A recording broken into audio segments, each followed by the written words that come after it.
ஒரு எளிய வழி இருக்கு. இப்போ யார் நம்மளை பத்தி என்ன நினைப்பாளோ அப்படின்னு நம்ம கிட்ட பயம் இருந்துட்டே இருக்கும். இது நடந்துட்டா எல்லாரும் என்ன நினைப்பாளோ, என் பிள்ளை இப்ப பரீட்சை எழுதிட்டு வந்துட்டார், அது எழுதினது தேரலைன்னு வச்சுங்களேன், எழுத்து வீட்டுக்கார் என்ன சொல்லுவோ பக்கத்து வீட்டுக்கார் என்ன சொல்லிடுவோம்னால் நிஜமா எதுக்கு வருத்தம் இருக்கணும்? நம்ம பிள்ளை தேரலையேங்கிற வருத்தம் இருக்கணும். வாஸ்தவம்.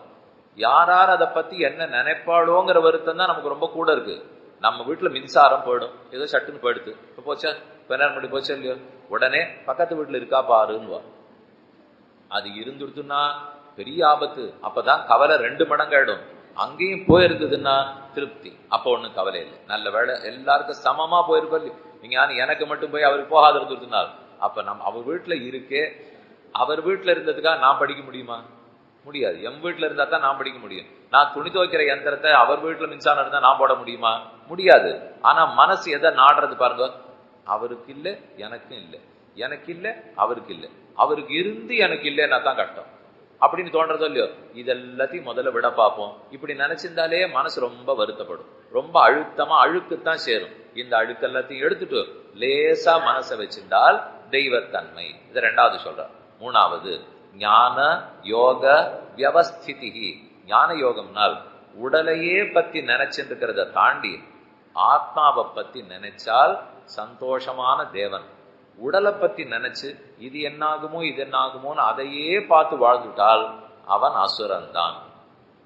நாம எவ்வளவு நேரம் ஆத்ம சிந்தனைக்கு நேரத்தை ஒதுக்குறோம், எவ்வளவு நேரம் உடலை பத்தி நினைக்கிறோம். கார்த்தால சிற்றுண்டி சரியா இருந்ததா, தூக்கம் ஒழுங்கா இருந்ததா, மதிய சாப்பாடு சரியா இருந்ததா, தூக்கம் ஒழுங்கா இருந்ததா, மாலை அப்படி நடைப்பயிற்சிக்கு போய் பார்க்க வேண்டியது கேட்க வேண்டியதெல்லாம் நன்னா கேட்டுட்டு வந்தோமா, ராத்திரி மறுபடியும் சாப்பாடு சுகமா இருந்ததா, வேலை குறைச்சலா இருந்ததா, 6 நம்மளுக்கு துன்பம் எல்லாம் கொடுக்கலையா, போரும்.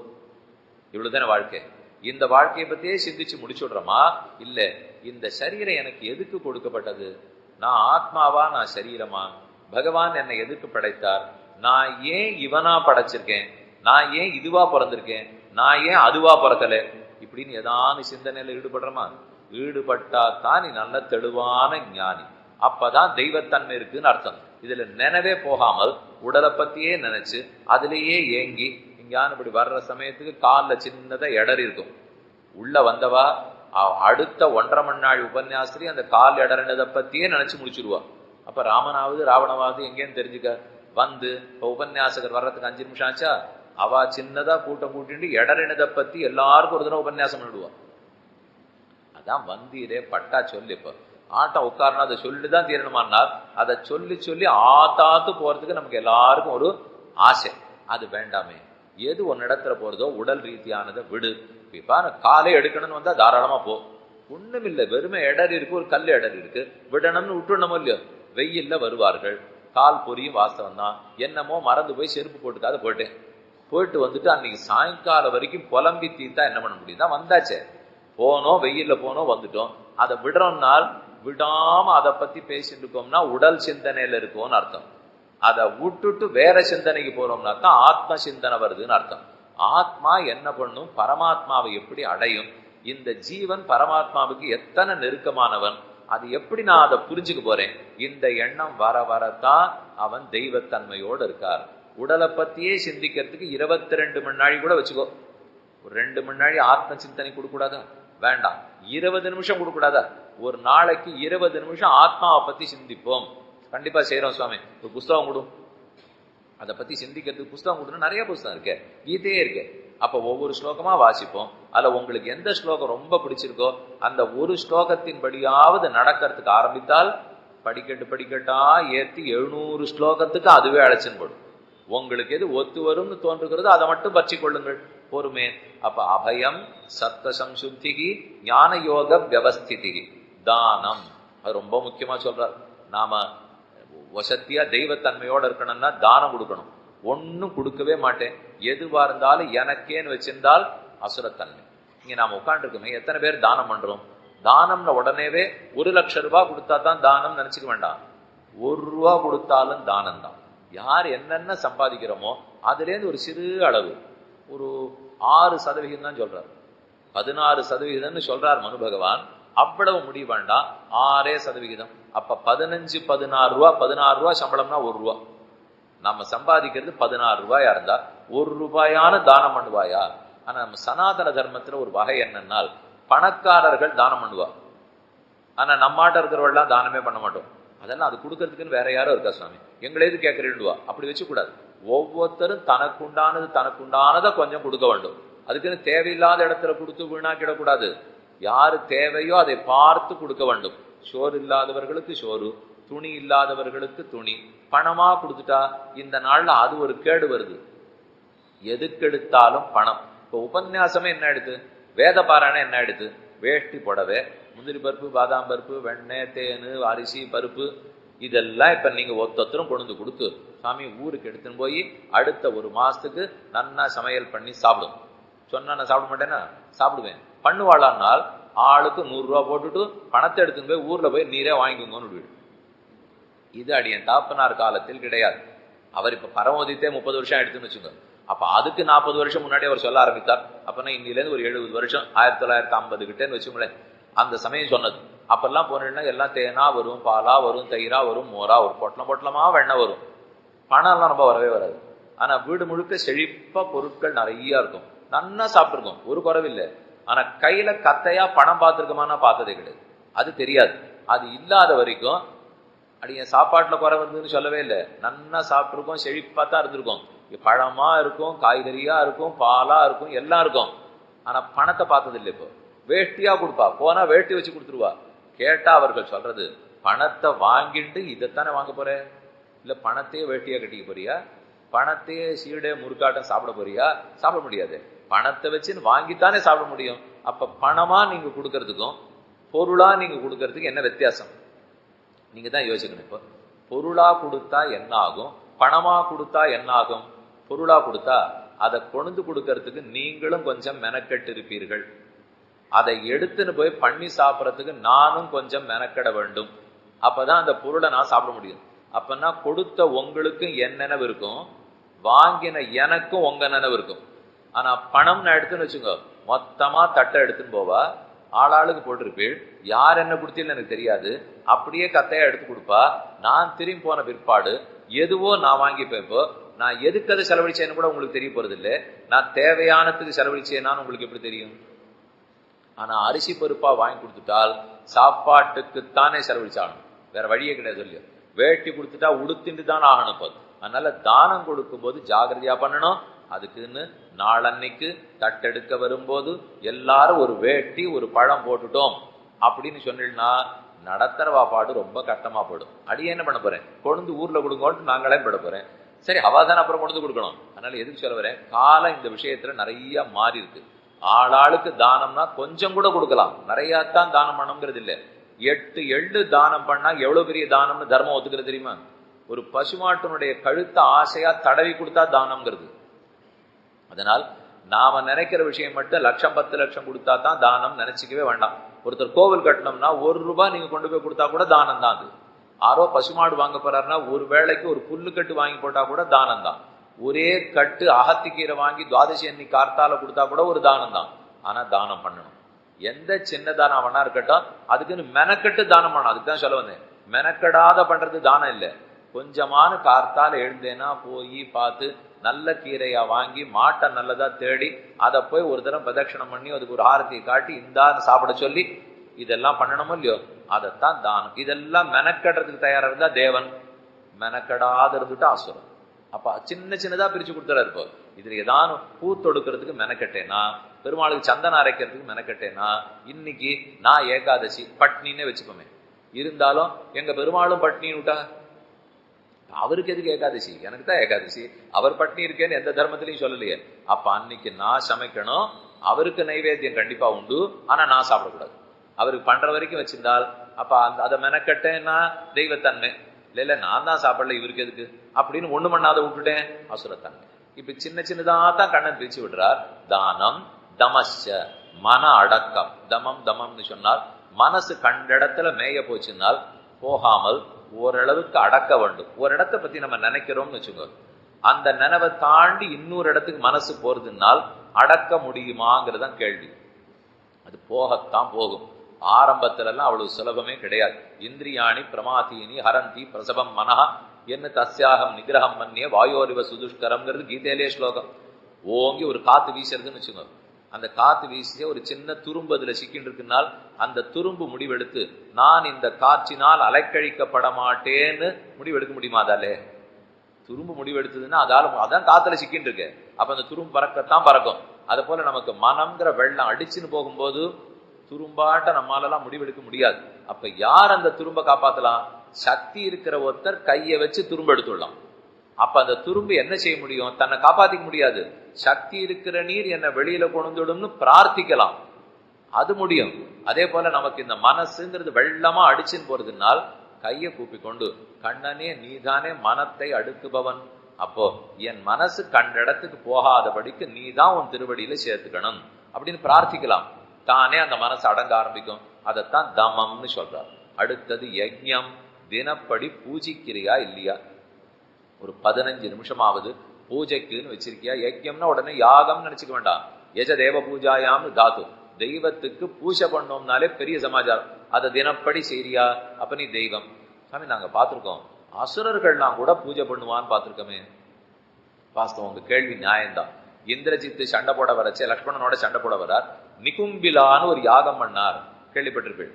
அந்த யாகம் முடிஞ்சிருந்ததுன்னா யாரும் அவனை ஜெயிக்க முடியாது. அப்ப அவனும் பூஜை பண்றாரு. என்னால் யார பூஜிக்கிறோங்கிறது முக்கியம். அடிக்கிறதுக்கு வெட்டுறதுக்கு கொல்றதுக்கு இருக்கிற கண்ட பூத கணங்கள்லாம் பூஜிக்க முடியாது. சத்துவகுணம் வளருவதற்குண்டான பகவானைத்தான் பூஜிக்க முடியுது. அதனாலே யார பூஜிக்கிறோங்கிறது முக்கியம்.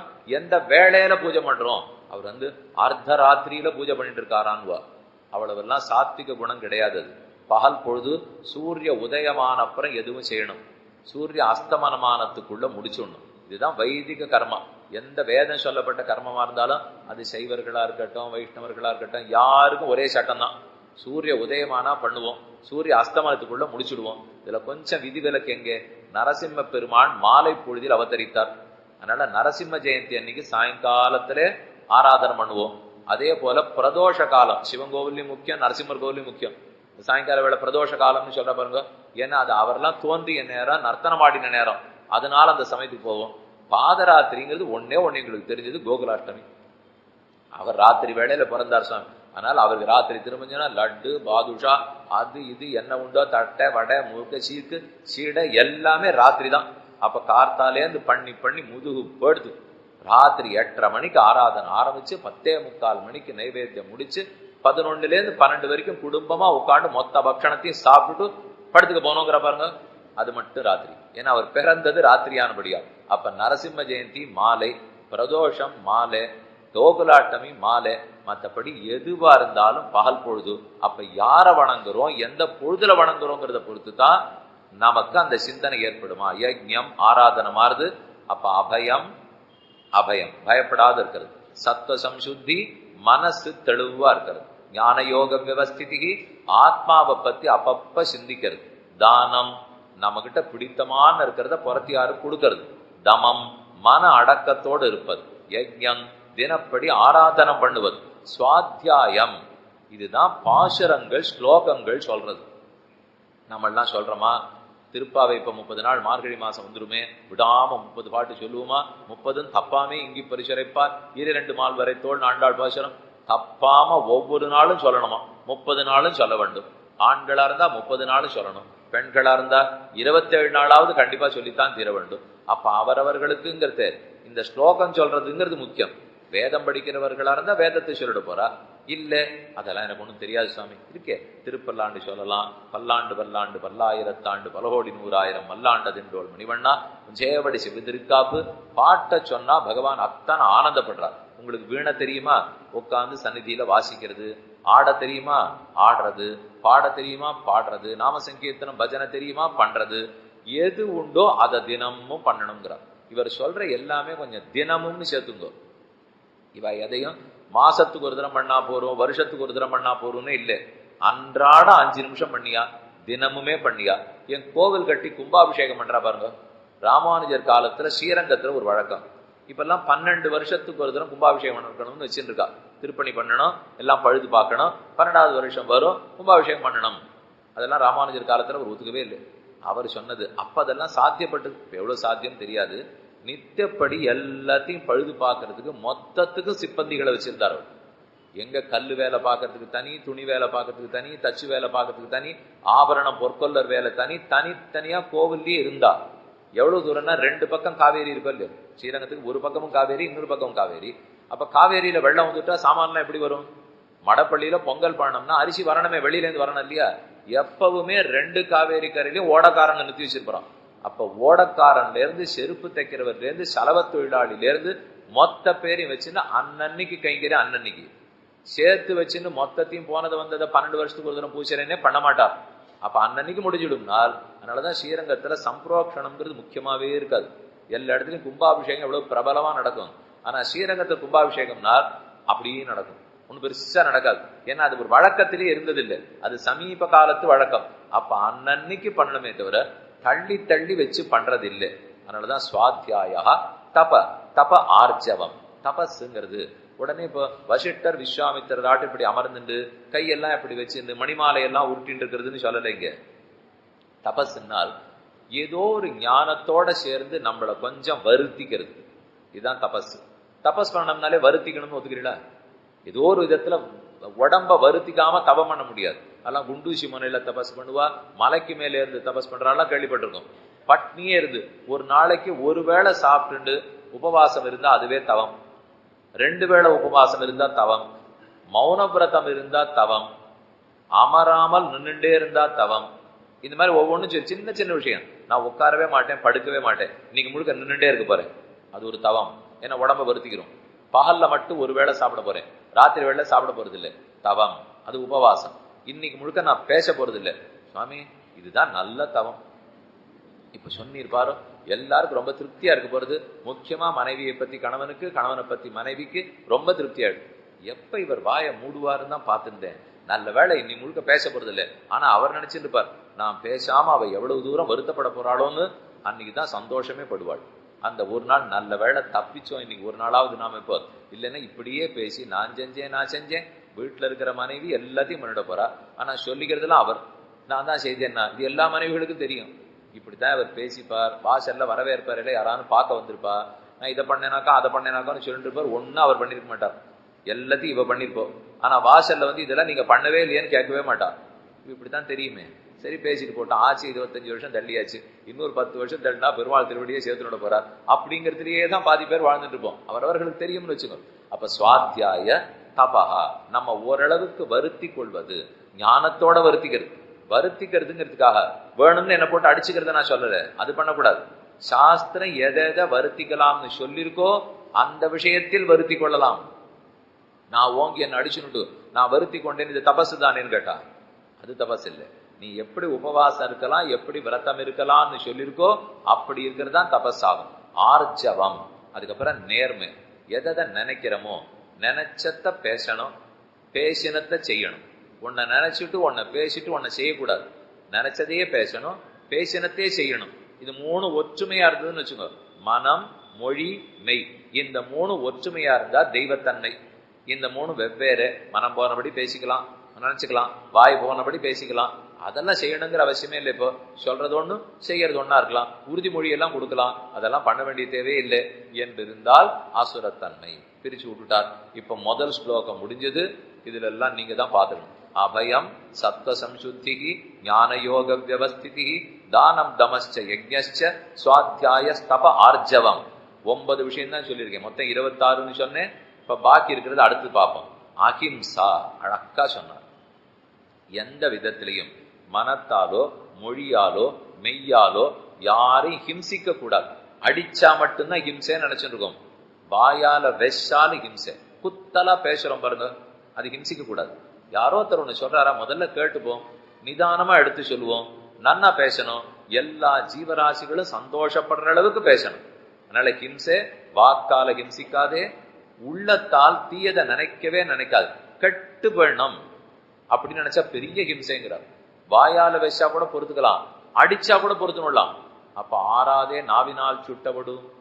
நன்னா நெருப்பு தீயினால் சுட்டப்படும் உள்ளாரும், ஆறாதே நாவினால் சுட்டப்படும். அதனாலே கையால் அடிச்சுக்கிறத கூட பொறுத்துக்கலாம், வாக்கால் அடிக்காதே. வாக்கால் அடிச்சா கூட தெரிஞ்சு போயிடும், பிடிச்சிடுவா. நான் மனசார ஒரு குடும்பம் கெட்டு போனோம்னு நினைச்சா அடுத்தவனுக்கு தெரிய கூட தெரியாது, ஆனா எனக்கு பாவம் வரும். அது எப்படி சுவாமி? அவருக்கே தெரியாம உமக்கு வருமானால் அதுக்கு தானே மனசுலயே ஒருத்தர் உட்கார்ந்து இருக்காரு. உட்காந்து என்ன நினைக்கிறான், என்ன பேசுறான், என்ன பண்றான்னு கணக்கு வச்சுட்டே இருக்காரு. அதுவும் நம்மளை சுத்தி எத்தனை பேர் சாட்சி வச்சிருக்காரு தெரியுமோ?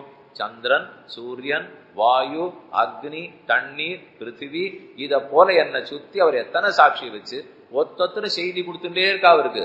இவன் இதை நினைச்சான், இதை பண்ணா நான் நினைக்க ஆரம்பிக்கிறதுக்குள்ள மனசுலயே உட்காந்து அதை புரிந்து கொண்டு விடுகிறார். அதனால் முக்கரணங்களிலாலும் அஹிம்சை, யாருக்கு ஹிம்சை பண்ணக்கூடாது, சின்ன சின்ன ஜீவராசிகளுக்கு கூட ஹிம்சை கொடுக்க கூடாது. அடுத்து சத்தியம், சத்தியம் உண்மை பேசுதல், எவ்வளவு முடியுமோ அதை செய்யணும். இது தெரியுமா அசுரத்தன்மை? இந்த காலத்துக்கு 2018க்கு உண்மையெல்லாம் பேசி வாழ முடியாது சுவாமி அப்படின்னு முதல்ல முடிக்கிறோம் பாருங்க, அதுதான் அசுரத்தன்மை. அது கூடாது. முடியும், எந்த காலமா இருந்தாலும் என்னாலேன்னு முடியும்னு நினைச்சா முடியும். ஏன் சின்ன சின்ன பொய்கள்லாம் சொல்லணுமா? அவசியம் இல்லையே. இப்ப நீங்க யாரோ ஒருத்தர் இன்னைக்கு உபன்யாசத்துக்கு வர சொல்லி இருக்கிறீர்கள், அவர் வரல, எட்டி எட்டி பார்த்தீள், ஆனா வர காணும், மணி ஆயிடுத்து, இனிமே வரமாட்டார் தெரிஞ்சு போச்சு. வெளியில போன உடனே கைபேசியில கூப்பிடுவா, நான் வர சொன்னேனே ஏன் வரவே இல்லை இன்னைக்கு? இப்போ அவருக்கு தர்ம சங்கடமா போடும். சரி ஏதோ விடுவான்னு பார்த்தா விடமாட்டா போட்டுருக்கு. இப்போ என்ன அவர்கிட்ட சொல்லலாம்னா, வாசல்ல வரச்சே உத்தரத்துல தலை நங்குன்னு தட்டித்து, அதனால ஏதோ சரியில்லை போல் இருக்குன்னு நினைச்சு நான் வரல, வைத்தியர்கிட்ட போய் காமிச்சிட்டு இப்பதான் நீ கூப்பிடச்சே உள்ள நுழைஞ்சுட்டே இருந்தேன்னா ஒண்ணுமே உண்மை இல்லை. இதுல வாசல்ல வரல, நங்குன்னு தட்டவும் இல்லை, எதுவுமே ஆகல, வைத்தியர்கிட்ட போகவும் இல்லை. இப்ப இந்த பொய் எதுக்கு? என்ன சொல்லிருக்கலாம்? ஆமா நீ சொன்ன, முடிஞ்சா நாளைக்கு பாக்குறேன், அவ்வளவா எனக்கு என்னமோ இன்னும் அங்க வந்து உட்காரணுங்கிறது தோணல, தோணட்டும். நேர்மையா இந்த அளவுக்கு சத்தியம் பேசலாம் இல்லையா? இந்த சத்தியம் வந்ததுனாலே தானே நல்லெண்ணம் வர்றதுக்கு ஆரம்பிச்சுடும். நாம இல்லாததுக்கெல்லாம் அந்த சத்தியத்தை மறைச்சு மறைச்சு பொய் சொல்லிட்டு இருக்கணும்னால் எத்தனை பொய் சொன்னா ரொம்ப ஞாபகம் வச்சுக்கணும். உண்மை பேசுறதா இருந்தா எதையும் ஞாபகமே வச்சுக்க வேண்டாம். ஒருத்தர்கிட்ட உங்க யாரான ஒரு காரணம் சொல்லிட்டேன், எனக்கு வந்து இந்த கையில அடிபட்டுதா அதனால உபன்யாசத்துக்கு வரலன்னுட்டு நாளைக்கு வரச்சே ஞாபகமா வலது கையில கட்டு போட்டு வரணும். அடியே படலை நான் இடது கையில கட்டு போட்டு வந்துட்டேன்னா ஞாபகம் வச்சுக்கணும் அப்புறம்னு அர்த்தம். அதனால நிறைய பொய் சொன்னாலே இன்னும் பொய் சொன்ன ஞாபகம் வச்சுக்கணும். உண்மையா சொல்லிட்டா ஆனந்தமா விட்டுடலாம் பாருங்க. உண்மை ஒன்னாத்தானே இருக்கு போறது, பொய்யா இருந்தா தான் நிறைய இருக்கும். அப்ப இந்த யுகத்தில் இந்த காலத்தில் உண்மையை பேசி வாழவே முடியாதுங்கிற எண்ணத்தை விடுவோம். முடியும், ஏதோ ஒரு விதத்துல கண்ணன் கண்டிப்பா அதுக்கு உதவுவார். ராமன் உண்மை பேசலையானா அது திரேதாயுகம். இப்ப மட்டும் உண்மை இல்லையா? நாம நம்மால முடிஞ்ச உண்மையை முதல்ல பேசுவோம். கலியுகத்துக்கு இருக்கிற ஒரே சிறந்த தர்மம் சத்தியம்தான் பாகவத புராணத்துல சுக்காச்சாரியர் சொல்றார். அதனால அந்த சத்தியத்தை விட்டே கொடுக்க வேண்டாம். சின்ன சின்ன பொய்களை தவிர்ப்போம். சாமி அப்படின்னு நீர் சொன்னதுனாலே பெரிய பொய்களா சொல்லிக்கலாம்னு சொல்றீரோ? அப்படித்தான் தோன்றது. நீர் அப்போல இருந்தே சின்ன பொய்கள்லாம் சின்னதையே தவிர்க்கணும்னா பெருசை தவிர்க்க வேண்டாமா அப்படின்னு அர்த்தம் பண்ணிங்க. அப்ப சின்னதையும் தவிர்க்க வேண்டியதான், பெருசையும் தவிர்க்க வேண்டியதான். சத்தியம், அக்ரோதா. அக்ரோதா நம்ம அப்படி கோவப்படுறதுக்கு தூண்டி தூண்டி விட்டா கூட நாம கோவப்படாம கொஞ்சம் தடுத்துக்கணுங்கிறார். கோவப்படுறவர் எதை நினைச்சு கோவப்படுறார்? நான் கோவப்பட்டு எதிராளிக்கு துன்பம் கொடுக்க போகிறேன், இதுதான் கோவப்படுற எல்லாருக்கும் எதிர்பார்ப்பு. இந்த எதிர்பார்ப்பு இல்லைன்னா கோவப்படுவோமான்னு கொஞ்சம் யோசிச்சு பாருங்க. நான் வள்ளுன்னு உங்க பேர்ல விழறேன், எதை எதிர்பார்த்துண்டு நீங்க திரும்ப ஒண்ணுமே முகத்துல சலனமே காட்டாமல் அப்படியே சிரிச்சுண்டு வெசின்னு இருக்கிற என்ன பாருங்க, அவ்வளவுதான். எனக்கு சப்த நாடி ஒடுங்கியே போடும், அப்புறம் கோபமே படவே வராது. அப்போ ஒருத்தர் கோபப்படுறோம்னாலே புறத்தியார் அதனால வெடிச்சு பதற்றப்பட்டு துடிப்பார். இந்த எண்ணத்துலதான் நம்ம கோபமே படுறோம். அவர் அசையாம கல்லு போல நின்னார், அத்தனையும் என் பேர்ல திரும்பிடுப்போம். அவருக்கு என்னென்னலாம் ஆகணும்னு நினைச்சிட்டு இருந்தேனோ அது அத்தனையும் என் முகத்துல ஆக ஆரம்பிச்சிடும். அதனால கோபம்ங்கிறது பெறத்தியார துன்பம் கொடுக்கணுங்கிற எண்ணத்தோட பண்ணப்படுவது. அப்படிப்பட்ட எண்ணத்தோட படாதேங்கிறார். அந்த இடத்துல தான் ஜாகிரதையா பார்க்கணும். அக்ரோதா, கோவப்படாதே. பெறத்தியாருக்கு துன்பம் கொடுக்க வேண்டும்ங்கிற எண்ணத்தோடு கோவப்படாதே. சங்கரரும் பாஷ்யத்தில் எழுதினார், ராமானுஜன் இந்த அர்த்தத்தை எழுதினார். ஏன் அப்படி சொல்லணும்? கோபமே படாதேன்னு சொல்லக்கூடாதா? பெறத்தியாருக்கு துன்பம் கொடுக்கும் எண்ணத்தோடு கோவப்படாதே. எதுக்கு இவ்வளவு எழுதுறாள்னால், அம்மா குழந்தைய திருத்தறதுக்கு கோவப்படுறா, படலாமா கூடாதா? படலாமே. அதனாலதான் அவர் மொத்தமா கோவப்படாதேன்னு சொல்லல. வாத்தியார் பிள்ளை திருந்தி ஒழுங்கா படிக்கணுங்கிறதுக்காக ஒண்ணு வைக்கிறார், அந்த கோவம் படலாமா கூடாதா? இதெல்லாம் பட்டுத்தான் ஆகணும். ஆனா இதெல்லாம் இந்த கோபம் எதுக்கு தெரியுமோ? அவர் துன்பப்படணுங்கிற எண்ணத்தோட செய்யப்படுறது இல்லையே, திருந்தணுங்கிற எண்ணத்தோட செய்யப்படுறது. நம்ம ஸ்லோகம் இருந்துட்டா கூட நம்ம ஆச்சாரியர்கள் எவ்வளவு ஜாக்கிரதையா அர்த்தம் எழுதுறான்னு பார்க்கணும். ஏன்னா கண்ணன் அக்ரோதகான்னுடுவார். அப்படின்னா கோவப்படாதேன்னு அவர் முடிச்சுட்டார், அவருக்கு என்ன போச்சு, வைகுண்டத்துக்கு திரும்பி போடுவார். கீதை நம்ம வாசின்னு இருப்போம். கோவமே படக்கூடாதுன்னால் நான் ஒன்றும் சரியாவே மதிப்பெண்ணலாம் வரவே இல்லை. என் பிள்ளைகிட்ட கோவப்பட்டு வச்சேன்னா அடுத்த தடவை ஒழுங்கா வாழ்ந்து வரியா இல்லையா அப்படின்னாச்சே. பா உனக்கு கீதை 16வது அத்தியாயம் தெரியுமா தெரியாதா? கண்ணன் ஸ்லோகத்தில் அக்ரோதகான்னு சொல்லியிருக்காரா இல்லையா? அப்படின்னா நீ கீதை சொன்னபடி முதல்ல நடக்க பழகிக்கோ, அப்புறம் நான் 98 வாங்கிட்டு வரேன், நீ முதல்ல பாரு அப்படின்னு திருப்பி என்கிட்ட சொல்லிட்டான்னா. அதனாலதான் ஆச்சாரியர்கள் ஜாக்கிரதையா எழுதுறா, ஓ கோபமே படக்கூடாதுன்னு அப்படி வச்சுக்காதீங்கோ. அம்மா பிள்ளைகிட்ட படுறதை இங்க சொல்லலே, குரு சிஷ்யன்ட்ட படுறத சொல்லலே.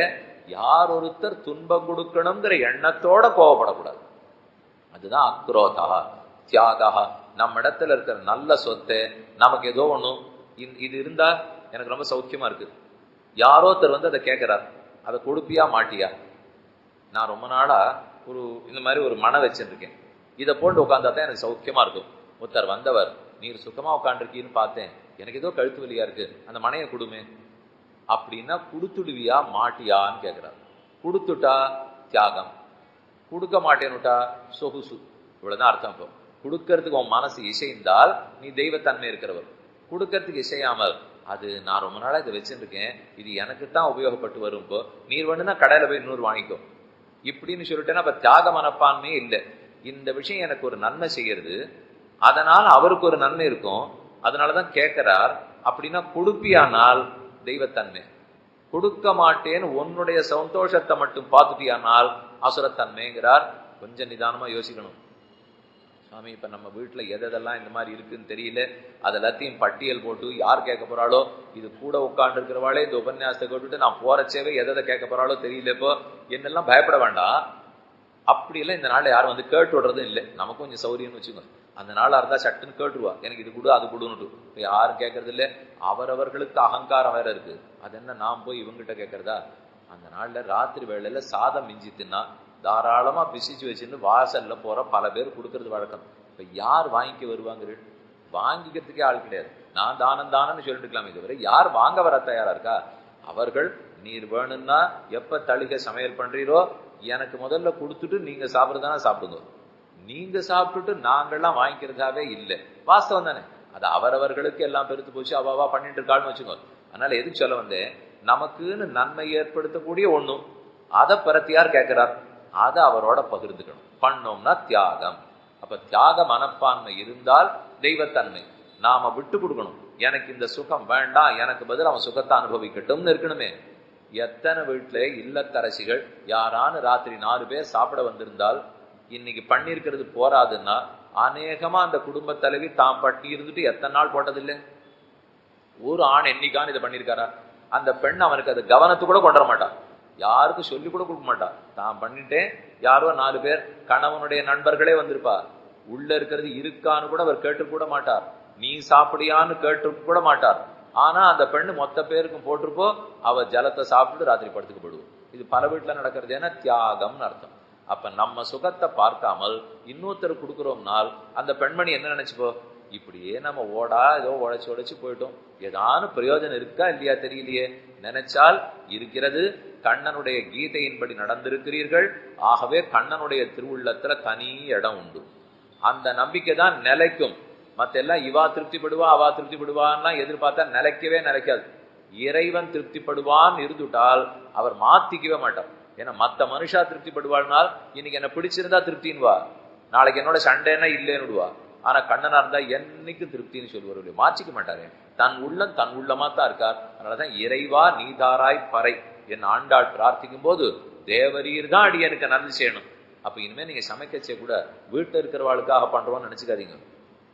நினைச்சுட்டா ஏதாவது புத்தம் சொல்லிட்டே இருப்பா, உப்பு இல்லை புளி இல்லை அது இல்லை இது இல்லை. ஒரு சாமி எத்தனை வருஷமா காது கேட்டு கேட்டு புளிச்சு போச்சு. உங்க வீட்டுல இருக்கிற பெருமாள் ஒரு நாள் தப்பு சொல்லியிருக்காரா? என்னைக்கான உப்பு இல்லைன்னு சொல்லியிருக்காரோ, எப்பவான புளி இல்லைன்னு. என்ன நீ கொடுக்குறியோ கொடு, இந்த மட்டும் கொடுத்தியோ இல்லையோ, நீ கொடுக்கலேன்னு சொல்லாம என்ன கொடுத்தியா இல்லையா, அந்த திருப்தி யாருக்கு இருக்கோ அவர்களுக்குன்னு செய்வோம். இப்போ தியாகா சாந்திகி, தியாகா சாந்திகி. இந்திரியங்களை அடங்கி சாந்தமா இருக்கும். கண்ணு பரபரக்க கூடாது, காது பரபரக்க கூடாது. ஒருத்தர் வரார், ஒருத்தர் கூட இங்க உட்காந்து வைக்கணும் இங்க நினைக்கிறேன், கொஞ்சம் பரபரப்பு இல்லாத கூப்பிடுங்க.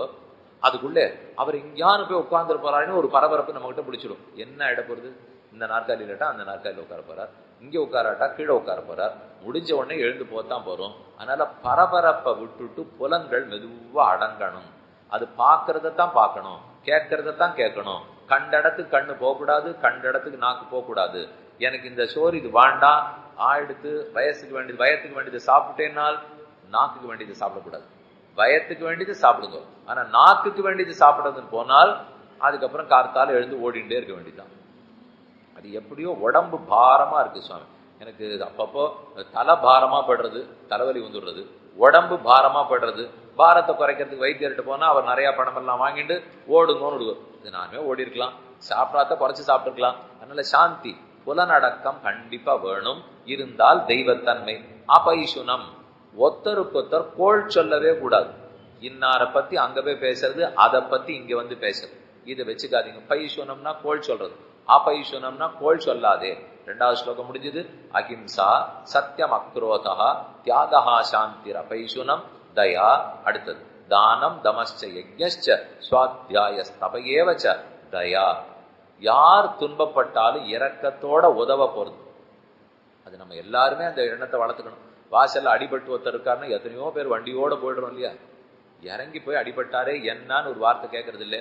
ஒரு பாத்திரம் தீர்த்தம் கொடுப்போன்னு கிட்டக்க போக மாட்டேங்கிறோம். இதெல்லாம் நமக்கு ஏன் சுவாமி வம்பு?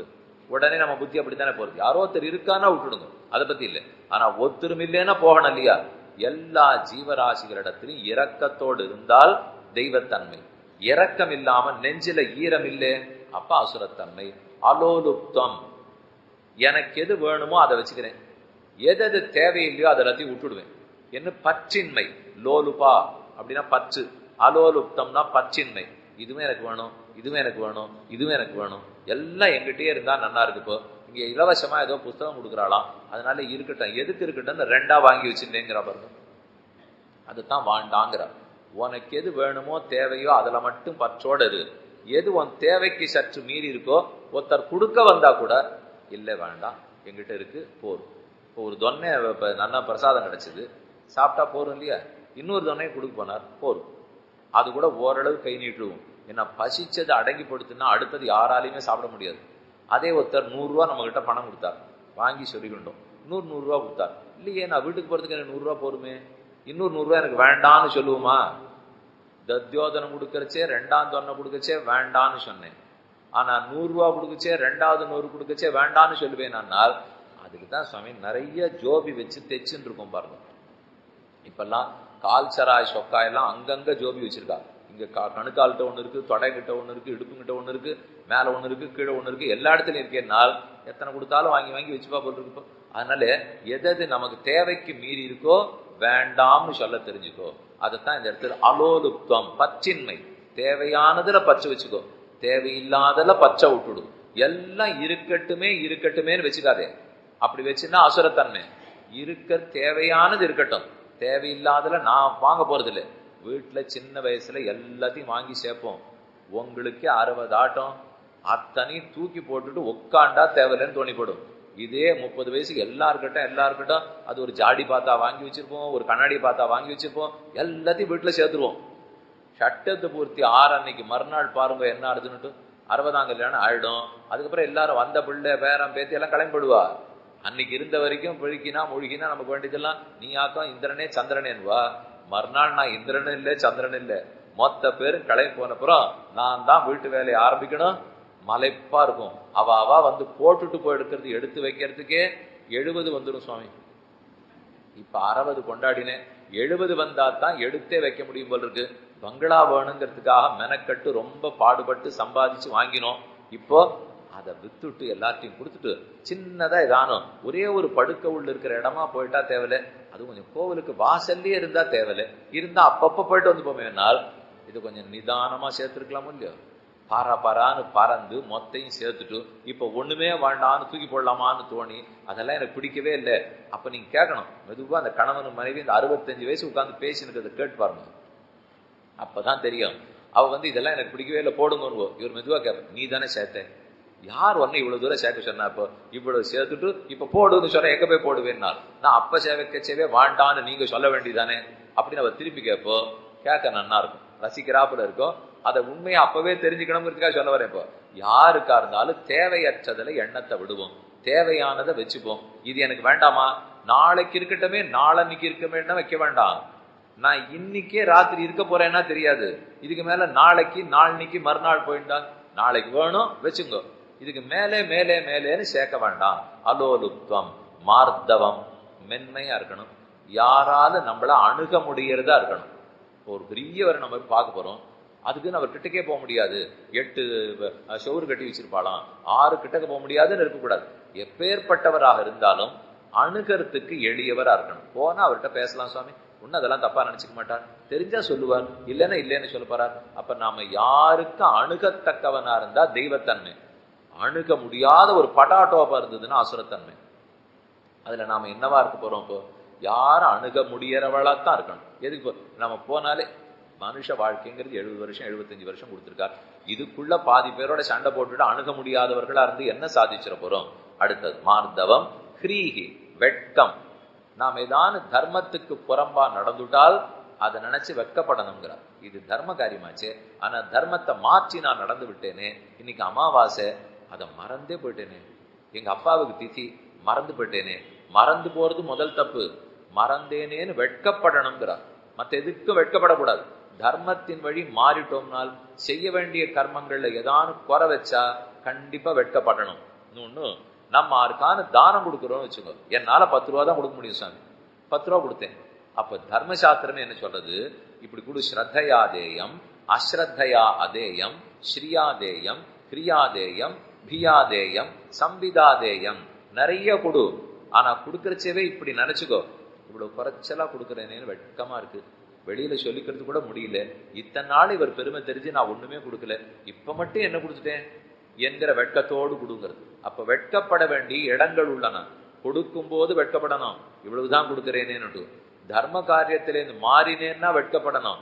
நான் செய்ய வேண்டிய சடங்கு, அப்பா அம்மா, அமாவாசை, மாச பிரவேசம், கிரகணம், இதுல ஏதான ஒண்ணு தர்ப்பணம், அது இதை விட்டுட்டேனாலும், திதி கொடுக்கறதுக்கு விட்டுட்டேனாலும் வெட்கப்பட வேண்டும்.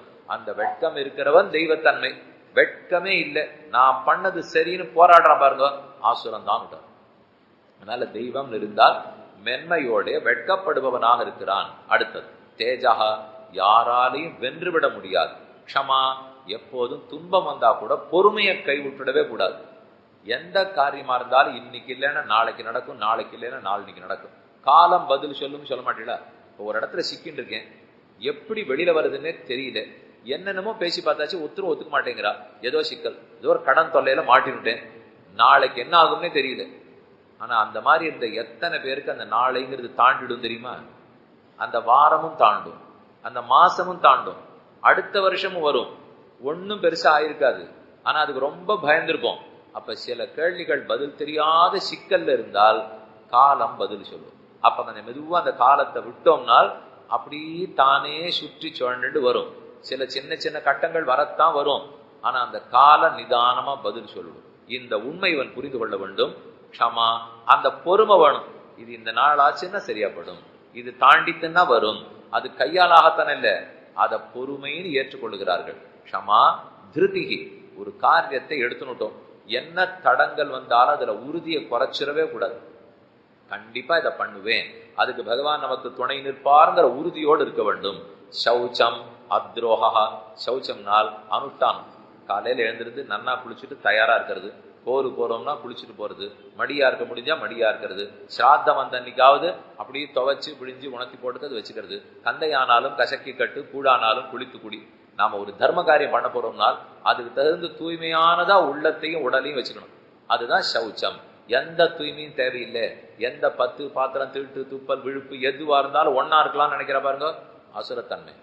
அதெல்லாம் இல்லை, தூய்மையா இருக்கணும் நினைச்சினாலே தெய்வத்தன்மை.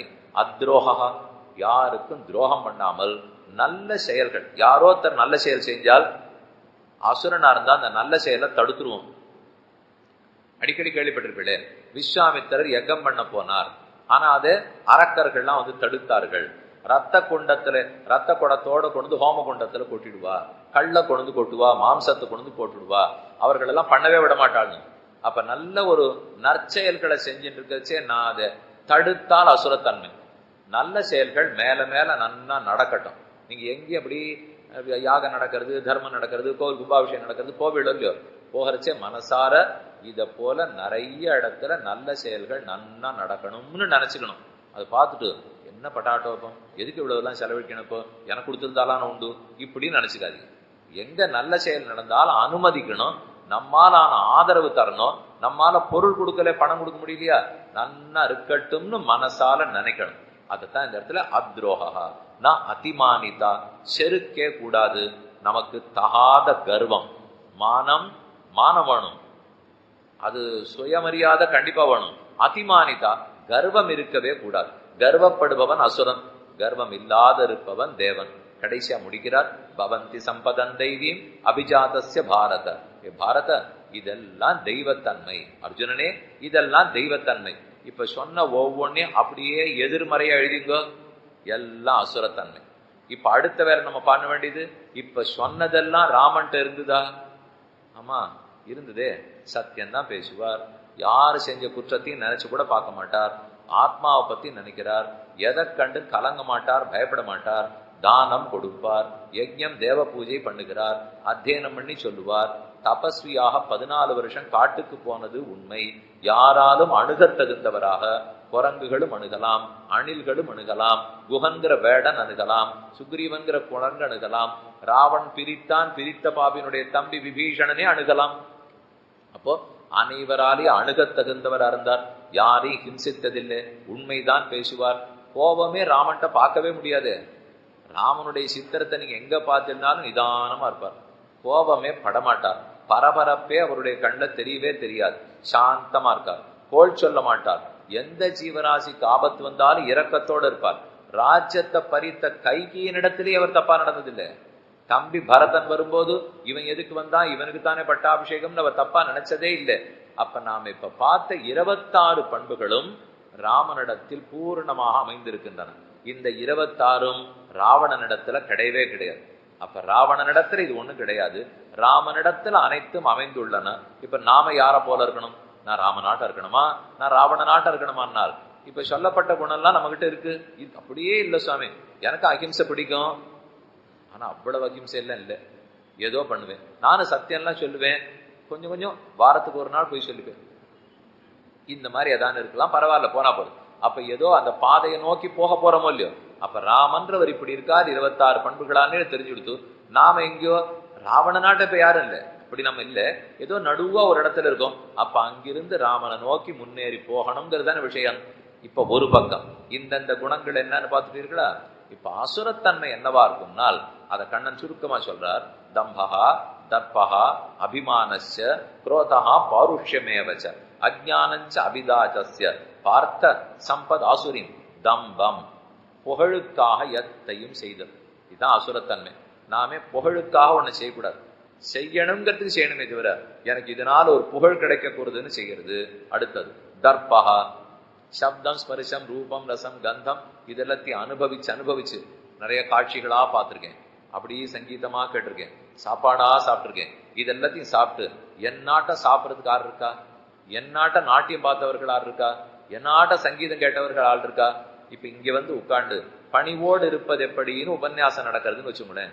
2 மணி நாள் கேட்டீர்கள், 3 நாள் கேட்டீர்கள், வெளியில போய் உங்க ஓரகத்தின் ஆத்தனார் அண்ணா தம்பி சித்தப்பா சித்தி கிட்ட போய் என்னாட்டம் பணிவோடு இருப்பது எப்படி என்று உபன்யாசம் கேட்டவர்கள் யார் இருப்பார்கள். இப்படிதான் ஆபத்தே. நான் கேட்டது 3 நாள் பணிவோடு இருக்கிறது எப்படி, செருக்கு இல்லாம இருக்கிறது எப்படி. ஆனா அப்படின்னு உபன்யாசம் கேட்டுட்டு வெளியில போய் அதே செருக்கோடு என்னாட்டம் ஆறு இந்த 3 நாள் கேட்டிருப்பார்கள்னு சொல்ல போனா போச்சு. அப்ப அது அசுரத்தன்மை, தேவத்தன்மையா இருக்காது இல்லையா. அப்ப எதை கேட்கிறோமோ கேட்டதன்படி நடக்க வேண்டும். இந்த தர்ப்பம், அபிமானம் கர்வத்தோடு இருத்தல், குரோதா பிறரை துன்புறுத்துறதுக்காக படுற கோபம், பாருஷ்யம் நல்லோர்களை கண்டாலே ஏனோ வெறுத்து அடிக்கிறது புடைக்கிறது. இதெல்லாமே அஜ்ஞானம், விவேக ஞானம் இல்லை. உடம்பு வேறே ஆத்மா வேறேன்னு புரிஞ்சுக்காமலே போயிட்டது. அபிஜாதஸ்ய பார்த்த சம்பதம் ஆசுரின், இதெல்லாம் அசுரத்தன்மைகள்னு கண்ணன் சொல்லிட்டு முக்கியமான 2-3 அசுரத்தன்மையை சொல்ல போறார். இதுதான் இப்ப கடைசி. இதெல்லாம் நம்ம கிட்ட இல்லைன்னு நம்ம அசுரன் இல்லை. 26 இருக்கட்டும், இல்லாத போட்டோம், அது மெதுவா பிடிச்சுப்போம். அதுக்கு எதிரா இருந்தா அசுரத்தன்மை. அதை தவிர இப்ப சொல்றது பிரவருத்திஞ்ச நிவருத்திஞ்ச ஜனான விதுராசுராக ந சௌச்சம் நாபி நாச்சாரஹ ந சத்தியம் தேஷு வித்யதே துவௌ பூதசர்கௌ லோகேஸ்மின் தெய்வ ஆசுரையேவச்ச. உலகத்துல ரெண்டு வகைப்பட்டவர்கள் உள்ளார்கள். ஒரு தெய்வ வகை, ஒரு ஆசுர வகை. அசுரன் நினைக்கிறது அசத்தியம் அப்பிரதிஷ்டந்தே ஜெகதாகுர் அனீஸ்வரம். இந்த உலகம் முழுக்க படைக்கப்பட்டது கடவுளால், வாழ்கிறது கடவுளால், வியாபிக்கப்பட்டிருப்பது கடவுளால் என்று ஒத்துக்கிறவன் தேவன்கிறார். அதை ஒத்துக்காமல் ஆண் பெண் சேர்க்கையால உலகம் உருவாச்சுன்னு சொன்னா அசுரன்.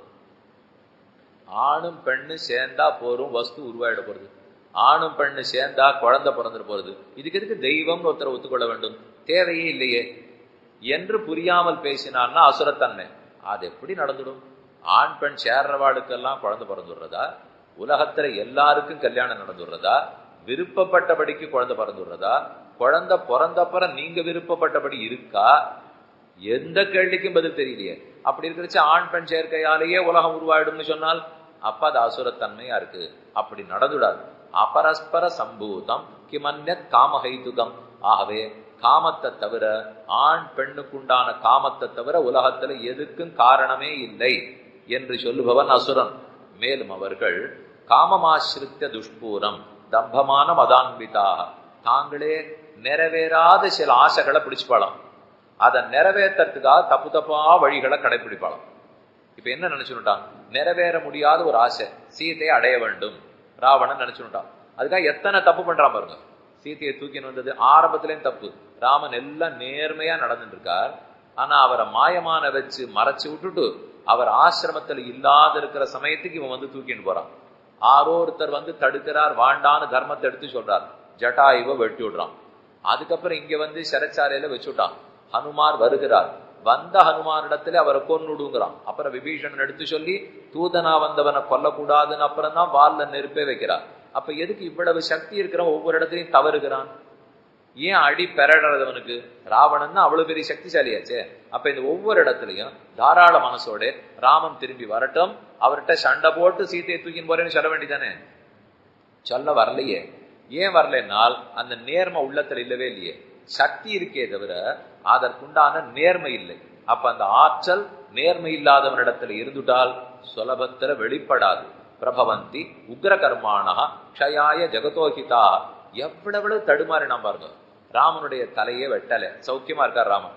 ஆனா அவராட்ட ஒரு மாயையில தலையை பண்ணி வச்சுட்டு ராமனே போயிட்டார்னு சீதையிட்ட கொண்டு காமிச்சு பயப்படுத்த வைக்கிறான். இது நியாயமா? போவே இல்லை. இவ்வளவு தூரமா கீழே இறங்கி வரணும். 10 தலையை வச்சுன்னு 20 கையை வச்சுன்னு 2 கை ராமனோட சண்டை போடக்கூடாதா? அப்படி போட முடியாம இத்தனை தப்பு தப்பா பண்றாரு என்னால் சக்தி வெளிப்படலையே. அப்ப அவருக்கு அத்தனை சக்தி இருந்தாலும் சத்தியம், நேர்மை, ஆர்ச்சவம் இது இல்லாதபடியால் அந்த சக்தி இருந்தும் பிரயோஜனம் இல்லாத போடும். அப்ப அசுரர்களுக்கு நிறைய சக்தி இருக்கும், ஆனா தர்ம சக்தி இல்லாம கட்டுப்படுவா. தேவர்களுக்கு சக்தி குறைச்சலா இருக்கும், ஆனா தர்ம சக்தியால வாழ்ந்து படுவார்கள். இப்ப நம்ம முடிவு பண்ணிக்கணும், மத்த சக்தியை வளர்த்துக்கு போறோமா தர்ம சக்தியை வளர்த்துக்கு போறோமான்னு. மோகாத்து கிரகித்வா அசத்கிராகான் பிரவர்த்தந்தே அசுச்சிவிரதாக. தாங்கள் மயக்கத்தாலே எது வேண்டாமோ அதை கெட்டியா பிடிச்சிருந்து இது எப்படியான நடக்கணும் எப்படியான நடக்கணும். ராமனு சண்டைய ஆரம்பிக்கிறார், ராவணனு சண்டைய ஆரம்பிக்கிறார். முதல்ல இருந்தே ராமன் யுத்த காலத்துல இருக்காரா இல்லையா? ஆனா எப்ப பார்த்தாலும் ராவணன் என்ன பண்றாரு பாருங்க. 14,000 பேர் அனுப்பிச்சு பிராணம் எடுத்து, ஹனுமான் வரைச்சே அக்ஷகுமாரன் ஆறாரு பிள்ளை அனுப்பிச்சு உஷர வாங்கிட்டு தானா பின்னாடி உட்காந்துருப்பா. இது எங்கேயானு கேள்விப்பட்டிருக்கீங்களா? முதல்ல அப்பா போய் உதப்பட்டு போறா, இல்ல பிள்ளை அனுப்பிச்சு பிராணன் விட சொல்லுவாரா? அக்ஷகுமாரன் போயிட்டான், மந்திரிகள்லாம் போனார்கள், மந்திரி குமாரர்கள் போய், சேனாபதிகள் போய், ஜம்புமாலி பிரகஸ்தன் பிள்ளை ஜம்புமாலி அவனும் போய், இந்திரஜித்து வந்து இந்திரஜித்து கட்டுப்படுத்தின்னு போய் இத்தனை பேர் பிராணனை விடுற அளவுக்கு இவர் பின்னாடி உட்கார்ந்தால் அது அசுரத்தன்மை என்ன? அது இப்போ அதே கண்ணன் ஆரம்பிக்கச்சே கையில ஆயுதமே எடுக்க மாட்டேன்னு தேர்ல முன்னாடி அவர் தான் உட்காந்துருக்காரு. அர்ஜுனனை பின்னாடி உட்காந்துட்டு கண்ணன் முன்னாடி அமர்ந்து பீஷ்மன் விடுற மொத்த அம்புகளும் கண்ணன் முகத்துல பட்டு இன்னைக்கு திருவல்லிக்கேணிங்கிற திவதேசத்துல பார்த்த சாரதி பெருமாள் முகம் முழுக்க பொழிஞ்சு இருக்கார். எதுக்கு பொழிவு? தன் சிஷ்யனுக்காக ஏத்துனது. அப்ப முதல்ல ராவணன் போகாம மத்த பேரை கொலை வாங்க விடுறான், அதான் அசுரத்தன்மை. ஆனா தெய்வத்தன்மைன்னு இருந்தால் தான் அடி வாங்கிட்டு மத்த பேருக்கு ஒண்ணுமில்லாத பண்ணணும். இந்த வித்தியாசமே தெரியுது பாருங்க. அப்ப மறைஞ்சிருந்து எதையும் செய்யக்கூடாது. மாயையா சட புத்தியோட குறுக்கு புத்தியோட செய்யக்கூடாது. திருஷ்டத்துல நம்பிக்கை இருந்தா, திருஷ்டத்தை மட்டும் நம்பினா அவன் அசுரன். அதிருஷ்டத்தை நம்பினான்னா தான் அவன் தேவன். அதிருஷ்டம்னால் கர்மங்கள், ஆத்மா, பரமாத்மா, இவற்ற நம்பிக்கை வந்ததுன்னா அதிருஷ்டம். ஏன்னா எல்லாத்தையுமே கண்ணால பார்க்க முடியாது. கர்மங்களை கண்ணால பார்க்க முடியாது, ஆத்மா பரமாத்மாவையும் கண்ணால பார்க்க முடியாது. ஆனா அந்த அதிருஷ்டம் இருக்கு, உலகம் அதனால நடக்கிறது நம்புறேன் பாருங்க. பகவானால ஜெகத்து படைக்கப்பட்டிருக்கு நம்புறேன். ஆண் பெண் சுகத்தால மட்டும் ஜெகத்து காரணம் வந்துடாது நம்புகிறேன். இப்போ சிந்தாம் அபரிமேயாம் ஆஷா பாச சதை பக்தாக. அந்த அசுரர்களுக்கு ஆசையும் பாசமும் 100 இருக்கும். கொஞ்சமா ஆசை வச்சிருந்து முடிஞ்சா நிறைவேற்றிட்டு இருக்கிறவன் தேவன். படக்கூடாததெல்லாத்திலையும் ஆசைப்பட்டுட்டு எப்படியான அந்த ஆசையை நிறைவேற்றிக்கணும்னு நினைக்கிறவன் அசுரங்கிறான். இப்ப இதெல்லாம் நம்ம தாராளமா மாத்திக்கலாம் இல்லையா? நம்முடைய ஆசையை கொஞ்சமா வச்சுப்போம், தேவையில்லாத எதிர்பார்ப்புகளை வளர்த்துக்க வேண்டாம். இப்போ அந்த ஆசையை முதல்ல பிடிச்சுப்போம். அதுவும் இறைவனருளால முடிக்க போறது நம்புவோம். கண்ணால பார்த்ததைத்தான் நம்புவேன், பிடிக்க வேண்டாம். கண்ணால பார்க்காத பல விஷயங்கள் லோகத்தில் இருக்கின்றன, அதுல எனக்கு நம்பிக்கை இருக்கிறதுன்னு கொள்ள வேண்டும். ஈகந்தே காமபோகார்த்தம் சொல்றானா, இத மத்திய மயாலப்தம். அசுரனா இருந்தா இப்படித்தான் பேசுவானா, இது வரைக்கும் என் வாழ்க்கைக்கு என்னென்ன தேவை இருந்ததோ நான் தான் சம்பாதித்துக் கொண்டேன். பிராப்சிய மனோரதம், நாளைக்கு எது எனக்கு வேணுமோ நானே சம்பாதித்துக் கொள்ளுவேன். இதம் அஸ்தி, இது என்னால் எனக்கு உள்ளது. மே பவிஷ்யதி, என்னாலதான் நாளைக்கு ஏற்படும். நான் இந்த விரோதிகள் எல்லாம் நான் தான் வெட்டி சாய்த்தேன், நாளைக்கு என் விரோதிகளை நானே பார்த்துப்பேன். நானே எனக்கு ராஜா, நானே தான் எனக்கு கடவுள். தனித்து ஈஸ்வரன் நான் ஒத்துக்கிறது இல்லை. நான் சிறந்த குடியில பிறந்திருக்கேன், எனக்கு இருக்கிற சக்தி ஆற்றல் யாருக்கு உண்டு என்றெல்லாம் பேசி தானே தானே தானேன்னு சொல்லிண்டா அசுரங்கிறது. அப்போ ஈஸ்வரோகம் போகி சித்தோகம் பலவான் சுகி ஆட்யா அபிஜனவான் அஸ்மி. நான் சிறந்த குலத்தில் பிறந்தேன், நான் ஆட்யன், பணக்காரன். கோன்யோஸ்தி சதுருஷோமையா, எனக்கு நிகர் வேறாது இருக்கிறார்கள். யக்ஷே, நானே யாகம் பண்ணுவேன், நானே தானம் பண்ணுவேன், நானே ஈஸ்வரனா இருப்பேன் என்று தானே தானேன்னு யார் சொல்றானோ அசுரன். ஹிரண்யகசிபு அப்படிதான் பேசினார், ராவணன் அப்படிதான் பேசினார். அப்படி அல்லாமல் நான் பணிவானவன், நான் தொண்டன், நான் பகவானுக்கு அடிமை. பாகவதர்கள் பக்தர்களுக்கெல்லாம் நான் தொண்டு செய்ய வேண்டும். நான் தொண்டன் புரிஞ்சுட்டா அப்ப தேவன். இல்ல நான் தான் எல்லாருக்கும் ஈஸ்வரன் புரிஞ்சுட்டோம்னால் அவன் அசுரன். பகவான் பகவானா இருக்கட்டும், நாம் ஆக முடியாது இல்லையா? அப்ப அசுரனுக்கும் தேவனுக்கு வித்தியாசம் பணிவும் பட்டாட்டோபமும். பட்டாட்டோபத்தோட நானே நானே என் செயலை நானே பார்த்துப்பேன்னு சொல்லுண்டா அசுரத்தன்மை. இல்ல பகவான் தான் அதை செய்ய வேண்டும். என் முயற்சியை நான் செய்யறேன், ஆனா அவர் தான் நடத்தணும்னு சொன்னால் அது தெய்வத்தன்மை. அநேக சித்த விப்ராந்தாக மோகஜால சமாவிருத்தாக ஆத்ம சம்பாவிதாக. அகங்காரம், பலம், தர்ப்பம், காமம், கோபம் இப்படின்னு தான் இவர்கள் நினைப்பார்கள். அர்ஜுனா, இப்படி யாரெல்லாம் நினைக்கிறார்களோ அவர்களை திரும்ப திரும்ப நரகத்தில் தள்ளுகிறேன். கடைசியா முடிக்கிறார், தானகம் துஷத குரூரான் சம்சாரேஷு நராதமான் க்ஷிபாம் யஜஸ்ரம் அசுபான் ஆசுரன்யேவரோஷிஷு. திரும்ப திரும்ப அவர்களை அசுரனாகவே பிறக்க வைத்து நரகத்தில் தள்ளுகிறேன். அதிலேருந்து வெளியில வரணும்னால் இந்த உண்மையை தெரிந்து கொண்டு தெய்வத்தன்மையோட இருக்கிறதுக்கு பழகிக்கணும். அப்ப எது அசுரத்தன்மை முக்கியமா? திருஷ்டத்தை தான் நம்புவேன், அதிருஷ்டத்தை நம்ப மாட்டேன். கடவுளால் படைக்கப்பட்டிருக்கிறதுங்கிறதெல்லாம் இல்லை. லோகம் ஆண் பெண் சேர்க்கையினால போறது. நானே என்னை பார்த்துப்பேன், அவர் பார்த்துக்கணுங்கிறது இல்லை. ஏதோ ஒரு ஆசையை நான் பிடிச்ச முயலுக்கு 3 கால்னு பிடிச்சுப்பேன்.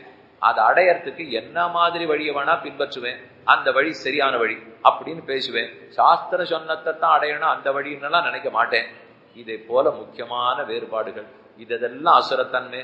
இப்படி எல்லாம் நம்ம ஒண்ணு சொல்லிட்டு இருக்கல. இப்போ நம்ம என்ன கடவுளால படைக்கப்பட்டதுன்னு ஒத்துக்கலையா? இல்ல அவர் தான் எங்கும் வியாபிக்கிறார்ங்கிறத ஒத்துக்கலையா? இந்த நல்ல தன்மையெல்லாம் நம்ம கிட்ட இருக்கு. அதனால அசுரன்னு நம்ம கோட்டியில ஒரு நாள் கண்ணன் சேர்க்கவே மாட்டார். அப்ப இதெல்லாம் எங்கிட்ட இல்லை. ஆனா முன்னாடி கொஞ்சம் சொன்னிருப்பாரு தெய்வத்தன்மைன்னு, அதுவும் எங்கிட்ட இன்னும் வரல. இப்ப நீ சொன்ன இதெல்லாம் எங்கிட்ட இல்ல, தேவையில்ல. அப்ப நான் ராவணன் அல்லன்னு முடிஞ்சு போச்சு. அப்ப முதல் 3 ஸ்லோகத்துல சொன்ன தெய்வத்தன்மை வந்துடுதா? வரணும்னு விருப்பப்படுறேன், அதனால நான் ராமனும் இல்லேன்னு ஆயிடுது.